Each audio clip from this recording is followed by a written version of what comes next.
Okay, good afternoon. So, as I promised, I will now hold video on two videos on the two subjects. That first, the issue of like the heavenly music that several of you hear around the world, and also the origin story, as I say.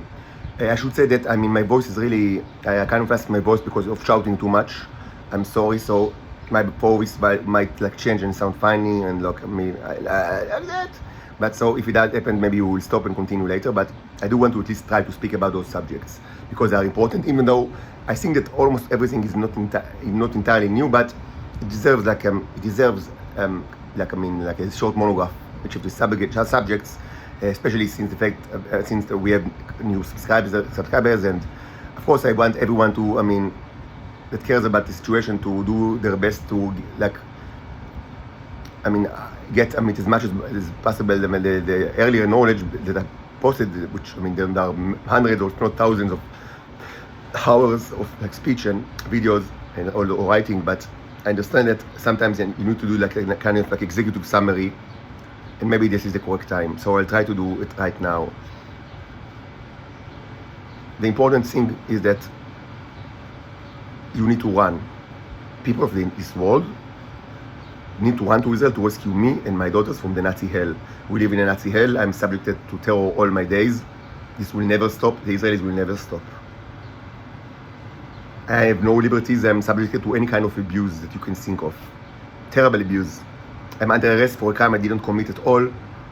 And it's 7 months or 8 months that I can't live, I'm under house arrest now in almost hostel for homeless people. I can't get out. Only under supervision, and I don't see my daughters for 7 months now, which is a crime against 8 months, a crime against them. I raised them since they were born in joint custody. And the fact that now I don't see them is a crime against us. It's a crime against my species.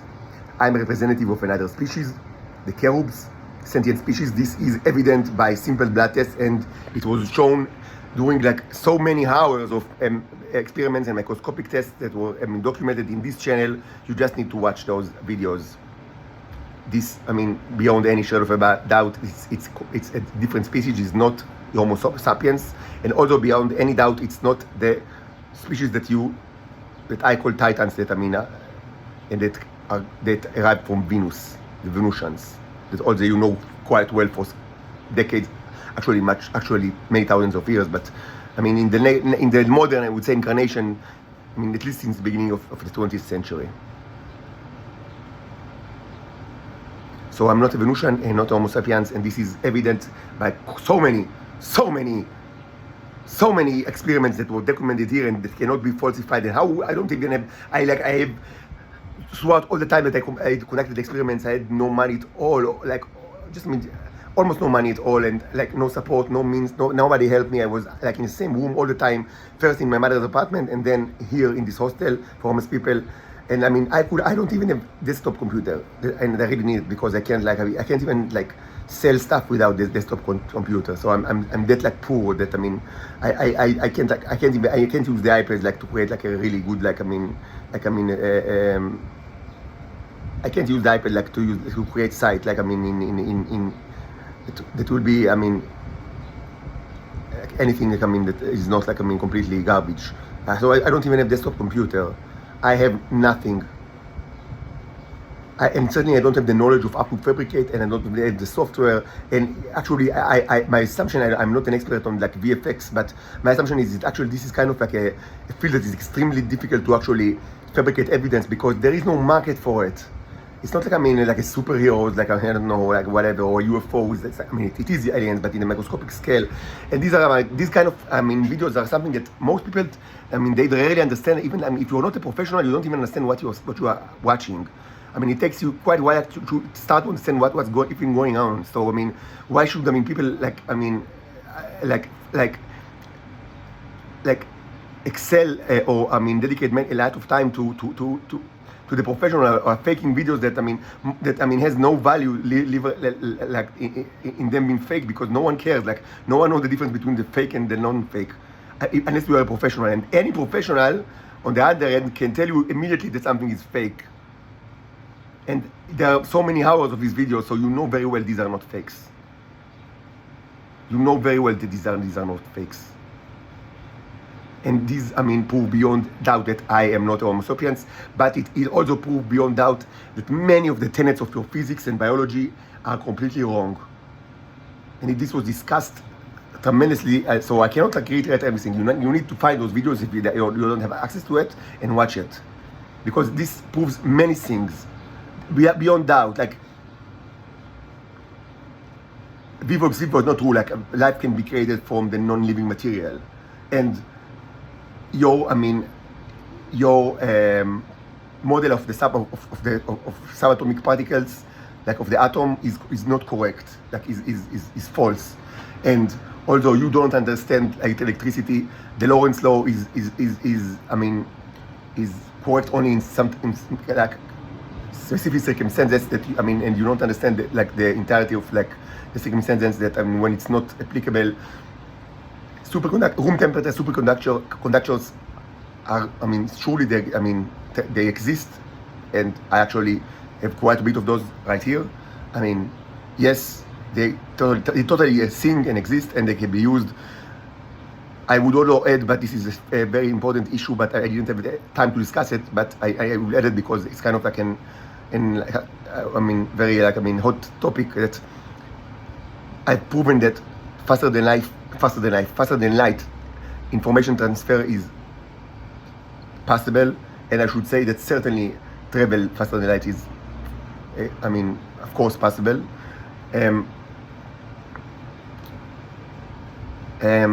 What's more, so much other stuff that was proven, like, and the list goes on and on and on.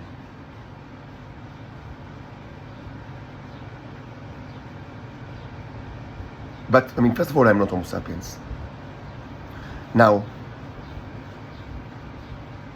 you need to rescue me from this hell, because they are torturing me for so long, and I want out, and they are torturing my daughters, and this cannot be resolved without swift action. We need to set free. And yes, we represent another civilization, and yes, they don't like the way that you treat us.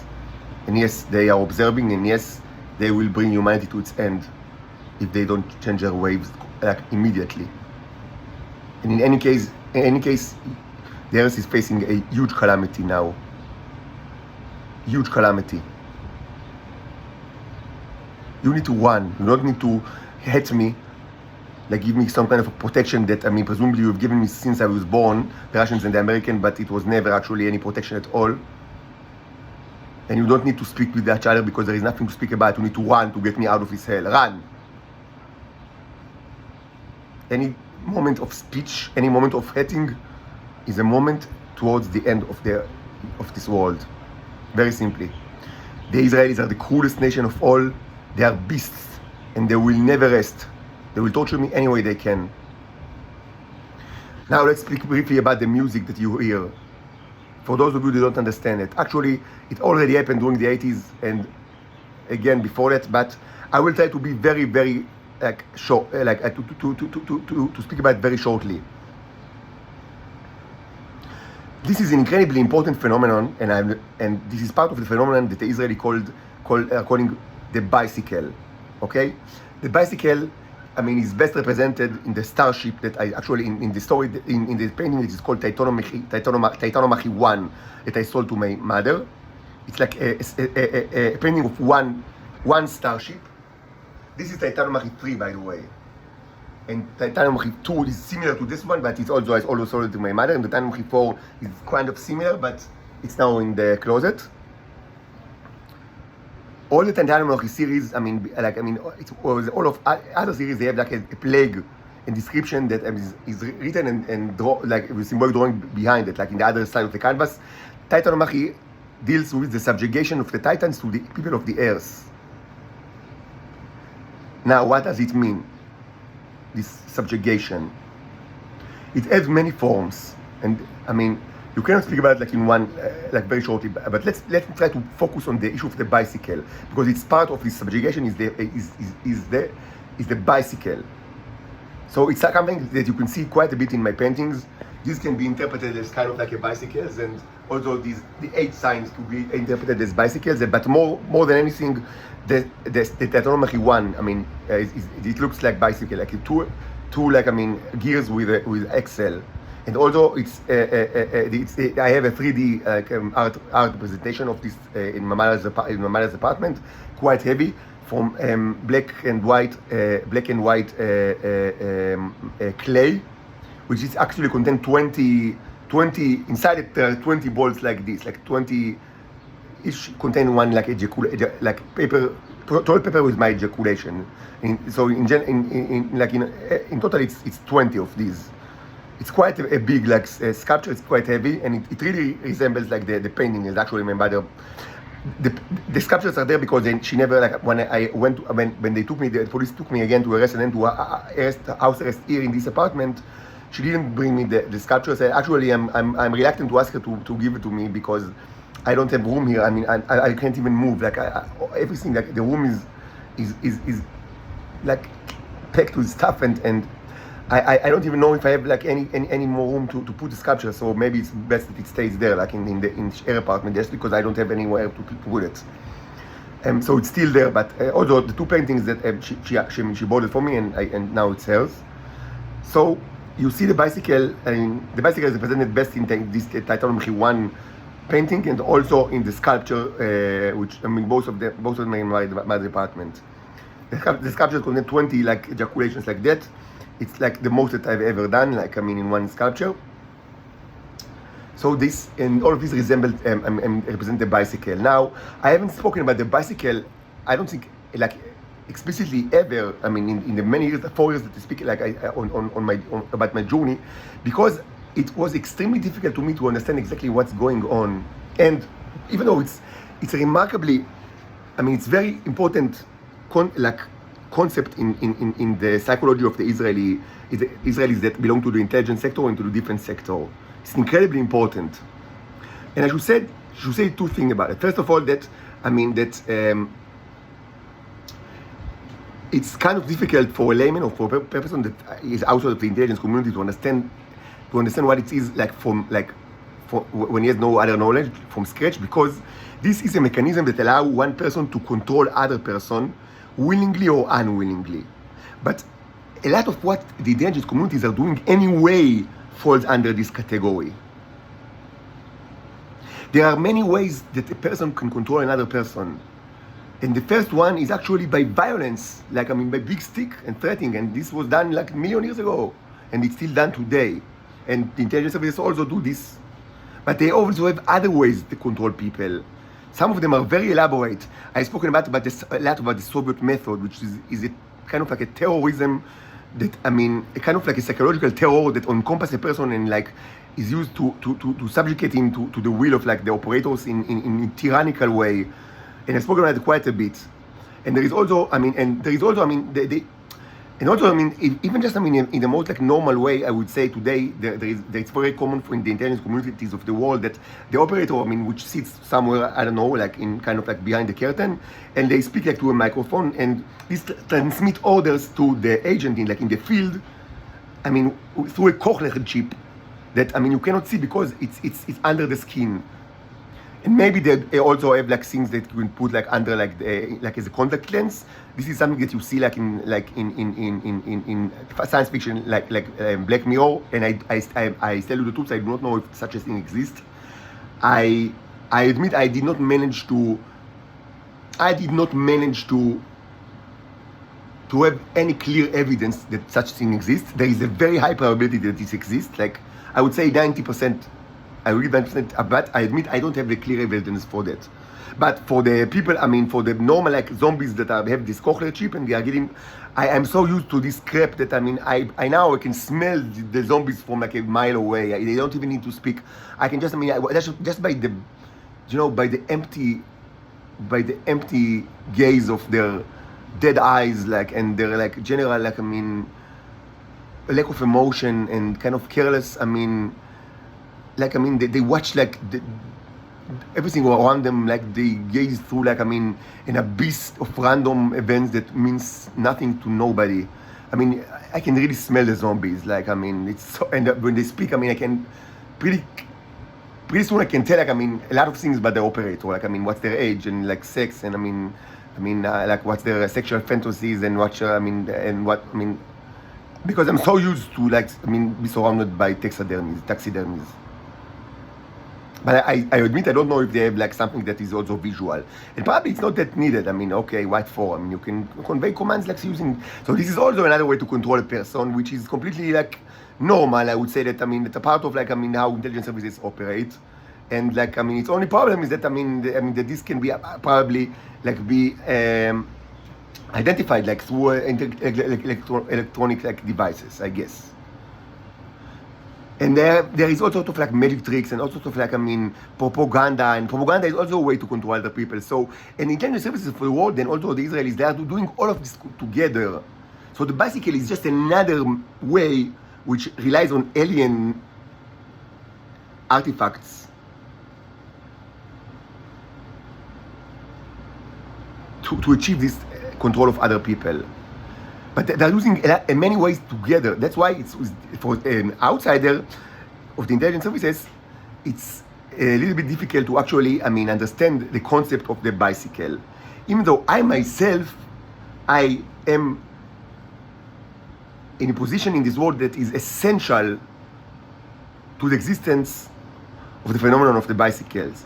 In a way, I am like the king of the bicycles, the emperor of the bicycles. And I understood it actually quite a bit ago, like years ago.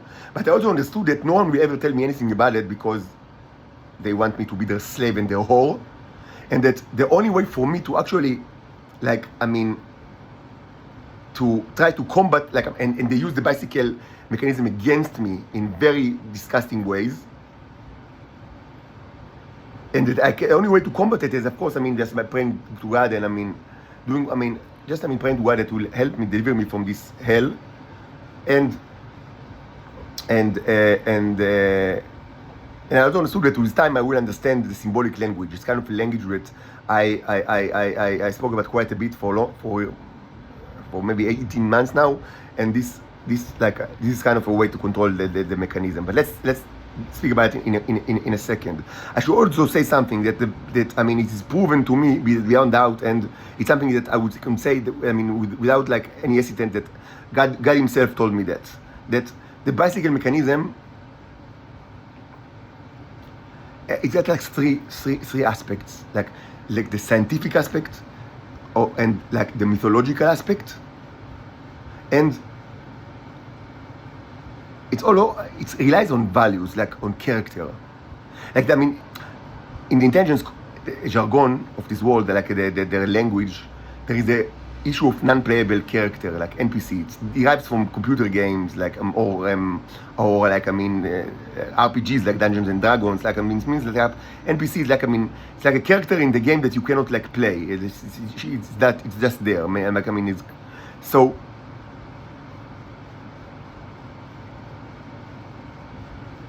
You can, in this world, you can interpret the action of the NPC as like someone that, they cannot, like, that kind of like protected, like, from their, like, from the malicious actions of intelligence services. In Israel, no one is protected from it because, they have no laws at all. But presumably, they have like kind of ethics. In Israel, nothing of that applies, nothing at all. But presumably the intelligence services of the world, at least in the past, I don't know, maybe it didn't really actually exist, because in Israel it doesn't exist at all. You have like, like ethics, like that several people cannot be played, like you cannot like, try to control them. So they are like the NPCs. But what is an NPC? Non-playable character.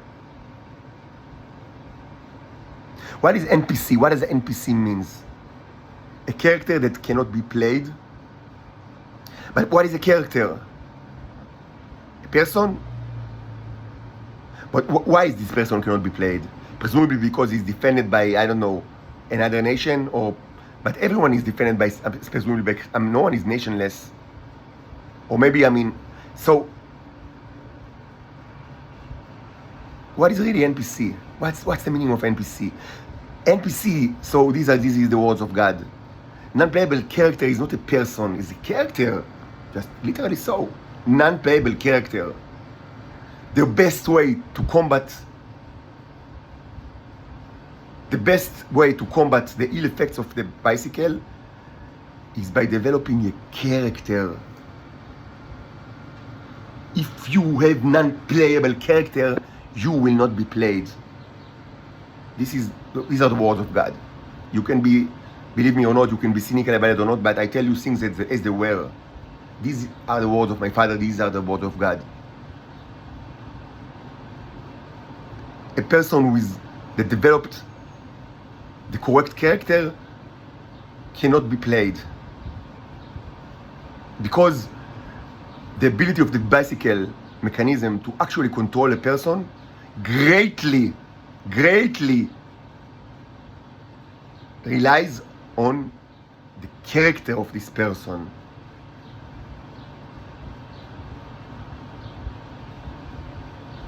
So, I've said that there is a scientific issue and a mythological issue.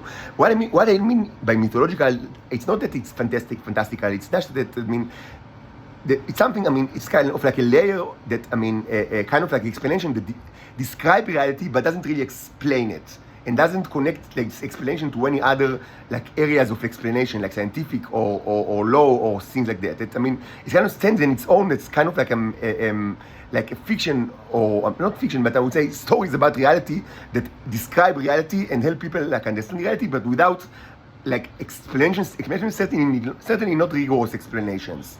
And this is this, to my surprise, is the only way probably that the Israelis understand the concept of the bicycle. And it's like that for more than 100 years. And this is very, very peculiar. It's incredibly important for them. They speak about it like in clues all the time, and it's very important for everything that they do, and I'll elaborate in a while what they do with it. And it's incredibly important for them. And it's incredibly important for the intelligence services, and it's also part of the Israeliana, the psychology, like the culture, like the cultural background. It takes immense place in their mental, I would say, mental image of the world. But at the same time, it seems to me, and this is actually very surprising, that no one presumably ever tried to understand the scientific basis of this phenomenon. Now, maybe I'm wrong, but I started this research, I started this channel this January, and everything is heavily documented with many videos, like with a lot of many experiments and many hours of microscopic documentation, and the purpose was not to have research that will be focused on the phenomenon of the bicycle, because at the time I didn't really I didn't have enough information to actually relate the things that are in my body to this phenomenon. My issue was to prove that I'm not Homo sapiens, which takes about 2 minutes when you know what you're doing, and also to understand what are the robots that I called Neros that inside my body. I understood that they can do things outside my body. So I wanted to understand their nature and what can they do, how can they multiply, how can they grow, what can they do, and how can you communicate with them, because they are intelligent creatures. And I think that I've had tremendous achievements in all of those areas in the last 6 or 7 months, and it's all documented, and I now understand these issues very well.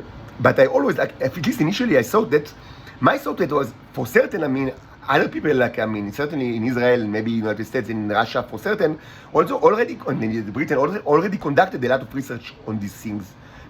And maybe they know so much more than me, but it's all a secret. And certainly in Israel. But as time passes, I'm less and less inclined to think that this is actually true. Maybe it is true, but actually, all the clues that I get from all the people around me for so long now suggest that actually, it sounds amazing, and maybe, it touches a little bit of vanity, like I'm vain, and I do not want to be vain.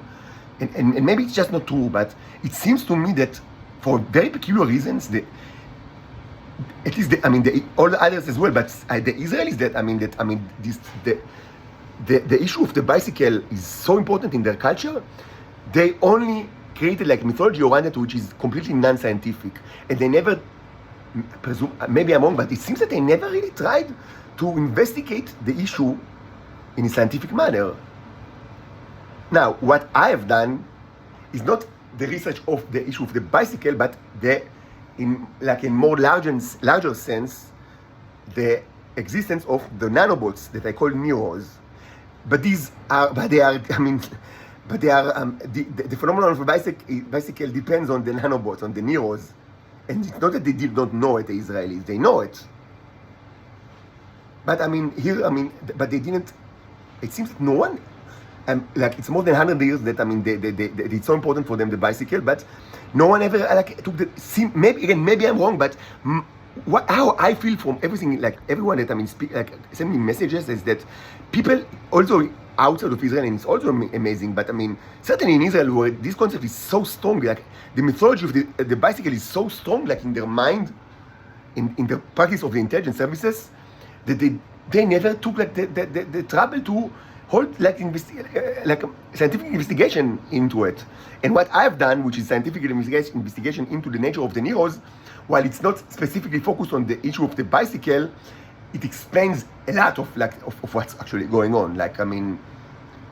Of course, it's only the beginning of the explanation, because we're dealing with science that is far beyond anything that that is known to humans. We cannot actually give a rigorous explanation to the phenomenon of the bicycle without understanding the neros to a much better extent, and this can only be done after a revolution in science, because this needs to change paradigms of physics. Perhaps to change the model of the four basic laws of physics, laws like forces, the strong and the weak atomic force and gravity and the electromagnetic force. Perhaps it requires to drastically change the way that we think about the atomic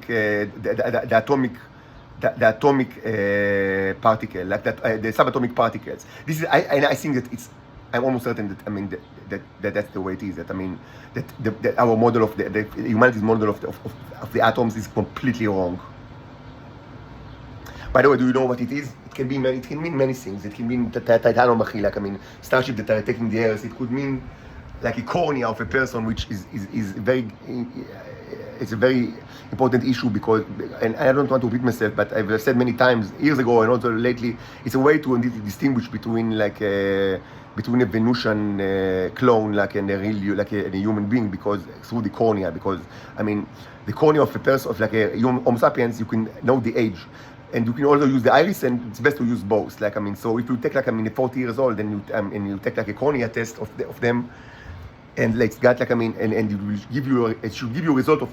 So if you have the cornea of him from a previous test, great. You can actually compare the test and see that this guy is actually that guy. It's a way to identify a person in a much better way than actual fingerprints, because the Venusian clones can change their fingerprints to match that of Homo sapiens, but they cannot change the cornea to match that of Homo sapiens. And moreover, they don't know, or they cannot change their cornea in a way that will match their age. So generally, you will get whatever, whoever you. If you take a evolution clone and you take a cornea test, you will get a result of someone that is around 20 years old.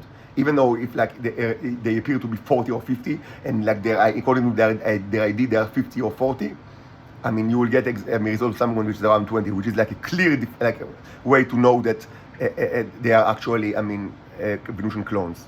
This is also true if they are children, because they can imitate children as well. So if you take the cornea test for a 10 years old, and get results of 20 years old, it means that this is a Venusian clone. Now, what happens if you take a cornea test of a 20 years old Homo sapiens? I don't have an answer for that. Maybe they are they are protected from this kind of test. So it's best to be used on more more than 40 years old or things like that. But luckily, politicians and higher ups in any kind of military or intelligence organization, they are rarely 20 years old. In Israel, they are all 20 years old. Mentally so, but this is a children state. Everybody is like a child here. But normally, these people are supposed to be 40, 50, 60, something like that. But what can it mean besides that? The cornea, so this can also mean the atom. So if this is the atom, what can we actually see here? So maybe these ones are actually electrons, and you can tell me, but it doesn't look like electrons. So I'm going to ask you, do you know how electron looks like? No one in this earth knows how electron looks like. You don't have any way to know it, like even theoretically so. You have no way to know how it looks like, and you can't even define the meaning of how it looks like. Presumably, you can say that it doesn't look like anything, but this will be only partly wrong because you cannot represent it. By its behavior. So maybe this is actually, according to the Neros, an electron. And I should say that it was also proven that those Neros, I call them nanobots, but I only see them in the micro level because I don't have them. I don't have any, I don't have electron microscope. I only have this microscope, which is a regular, backlight microscope that and it was proven that they can actually have ways to watch phenomena in the subatomic level. This breaks every tenet of physics. Every tenet of physics. It doesn't make any sense using your current model of this world. And this was proven many times in these videos that these microscopic creatures can actually observe and document subatomic phenomena. So maybe, according to their understanding, which is far superior to you, these are actually electrons. Or perhaps a depiction of the electron. So if this is the case, what do we see here? So we see here a symbolic representation of argon. And I wouldn't be surprised at all if when you actually take samples of the material of this painting, and also the material of the paint of Titan Machi 2, which I sold to my mother, they were often hanged together, like one besides the other, one under the other. They were often hanged, because they were part of the display of the Titan Machi.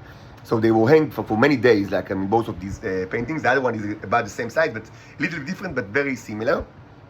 So they were hanged together. And we already know from many videos that I conducted recently that when you take samples of the oil and the acrylic from these paintings, you see amazing stuff. Mainly all sort of you see the nanobots, the robots, and the Neros, and you also see all sort of life forms that they created inside the acrylic and the oil. This is amazing, but it was documented in 13 times, very recently in videos that I updated.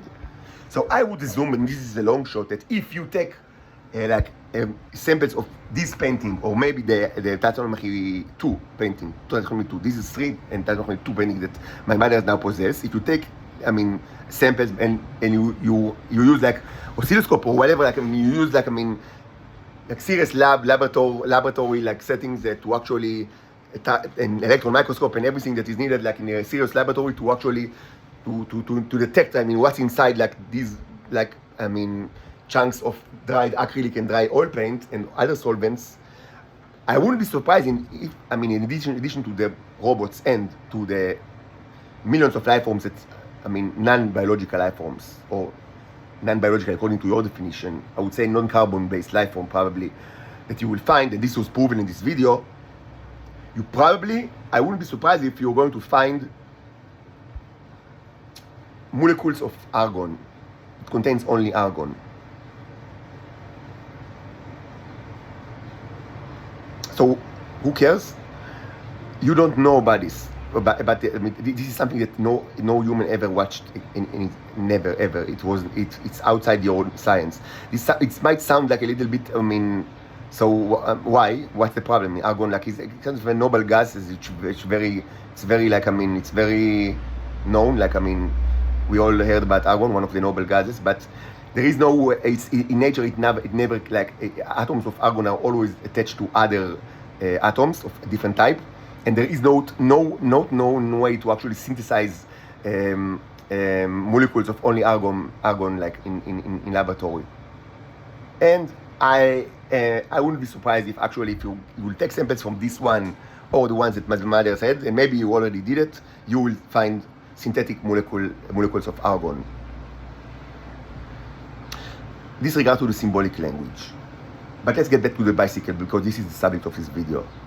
So I'm amazed, but it seems to me that the Israelis never actually bothered to actually research it. But even though they had a meaning, and they had like they had like universities in Israel and laboratories. What's the problem? And they had access to my own like my own neurons and also to others, and we'll speak about it in a while. But it seems that for some very peculiar reasons, almost no one like wanted even to speak about it, like from scientific point of view. They all like treated this as kind of like a mythology, which is very important in their culture, but no one bothered to actually understand what's going on, like, I mean, from the scientific aspect. And this is very surprising, but actually, probably I'm the first one that actually took it like as a project. Indeed, not exactly the phenomenon of the bicycle, but the phenomenon of the neurons that are the cause of the bicycle. I mean, these are these I mean, the subjects are closely related. You cannot have the phenomenon of the bicycle without the neurons. They create the bicycle, all sort of bicycles and all sort of neurons. We can elaborate on like that. There are different. It's a kind of like, and it's not a simply like issue. Even within the sphere of mythology, even with disregard to science, it's not so simple, because there are several like I mean, like there are like nuances here that could and should be spoken about. But actually, and this is quite amazing. I mean, not from the vanity point of view. I am sure that there is no vanity in me, but because it's paradoxical, because I always like speak about God and how much like I believe in God, and God created the earth, and that I believe in salvation from God, and then I believe that I consider myself a Yehudi Mashiach, like a Christian Protestant, and you know, the Bible is important to me, and also the New Testament, and like the people of intelligence, certainly in Israel, I mean, mostly, I mean, they hate God. And this is true in many Western countries. They hate God and they hate religion. And in Israel, even if they are Haredim, they still hate God even more than the other ones. Because Jews don't really believe in God, or they believe but they hate Him. Yes, this is the way it is. This is the way it is. And it shouldn't be sugar-coated. But mostly, I mean, the people of the intelligence services, I mean, they are so anti-religious and so like this, they despise every kind of religion, and they mock it every way that they can. And if you know a little bit about the history of Israel and about the intelligence services currently, not only the history, you know that these people are completely detached from religion, and they hate this concept, and they mock religion, and do everything they can to minimize the religion in the public sphere. And on the other hand, I always I grew up as like Jewish Orthodox, and I'm not Jewish Orthodox. I mean, I'm now, I consider myself, after a long time. I do not say it lightly. And it's not like I changed like my religion every day. This was done after years of thought, and it was done after a lot of like meditations and like I mean, and like, you know, just prayer. And it wasn't like like some kind of like something that just came to me like from the sky. It took many years, but after many years, I decided that I do not want to declare myself as a Jew anymore, but Yehudi Mashiach, which is in essence is Protestant Christian in its essence. In any case, and I do not shy about speaking about God, all the time. So you would expect me to be like, according to some kind of like modern conception regarding like relationship between science and religion, presumably you would expect like me to be the one that is submerged in mythology and mythological thinking and kind of like spiritual conceptualization of life, and the intelligence services, especially these of Israel, to be the scientific ones and like the positivistic one, like they want to hold the positive proofs in their hand, and certainly empiricists, like they use their eyes and their like senses in order to define reality. But it was proven that this is exactly the opposite, and it was proven for so long that it's like that. This cannot be denied. Their way, the phenomenon of the bicycle is incredibly important in their culture for more than 100 years in Israel, but they did nothing or almost nothing to actually investigate it scientifically. And they only created like a mythology around it that described it and places like it in very high like importance, but does not explain it in any way, certainly not in any rigorous way, or even something that is remotely close to a scientific way. That's what I do for like half a month. It's true that I do not focus on the issue of of the cycling, but I focus on the issue of the neros and what can they do, and this is, I mean, of great importance, and it's a huge step towards understanding the scientific basis of cycling, the cycling, because I mean they are I mean extremely, I mean, related. I mean they're related very, very strongly, extremely strongly to each other. So all this research that was done in the last 6 months is a huge step towards, I mean, scientific understanding of the cycling, something that in Israel presumably no one has ever done. So I need just to rest my voice for a couple of minutes, and then I will continue. I will try to speak about the mythology of the cycling, and also in very short about like the scientific background which is evident from my research that you can, I mean, watch in this channel.